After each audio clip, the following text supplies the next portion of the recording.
Hello guys, আসসালামু আলাইকুম। কেমন আছেন আপনারা? আশা করি সবাই ভালো আছেন। আপনারা তো আলহামদুলিল্লাহ আমরা ভালো আছি। আজকে বাজারে গেছিলাম, জুলাই মাসের 1 তারিখ, যে আজকে ব্যাংক বন্ধ। তা জানি নাই, কিন্তু ব্যাংকেতে টাকা উঠাতে পারি নাই। তো কিছু ভিডিও করে নিয়েছি, আমাকে থাক আইসি যেমন টাকা খরচ করে কিছু ভিডিও করে নিয়ে মাছটা আছে ডেটা সব কিছুই দেখলাম। তারপরে হালকা পাতলা তরকারি আনছি। অল্প কিছু টাকা ছিল আমার হাতে, মুরগির মাংস, তারপরে মাছ আনতে পারি নাই। মাছ দেখছি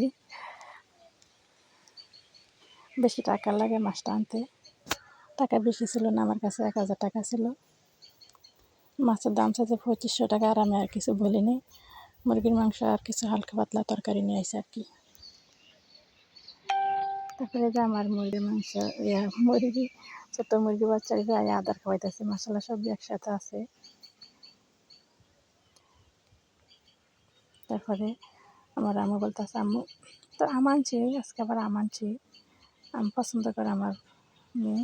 আম আনছি, ভেন্ডি, তারপরে পটল, তারপরে করলা। আর আম্মু বলতেছে যে আমার মেয়ে, যে আম্মু আঙ্গুর গাছে তরকারি হলে তুমি তরকারি কিনে লাগতো না, আর দুষ্টামি করতেছে। তারপরে এটা উপরে জায়গা, আর এক জায়গা আছে নিচে। ওই জায়গায় গিয়ে বলতেছে, আম্মু তুমি তো পুঁইশাক পছন্দ করো, পুঁইশাক তিনে কাটতে খাইও। নিচে ঢুকে গেছে গা পাতা মাতা চিরানোর লিগে। আমি বলতেছে আজকে ফাঁক করবো, আজকে তুমি ছিল না। ওই হালকা পাতলা আমি কাটটালাই, সাথে করলা আছে গাছ, অল্প হইলে আমি কাটটালাই।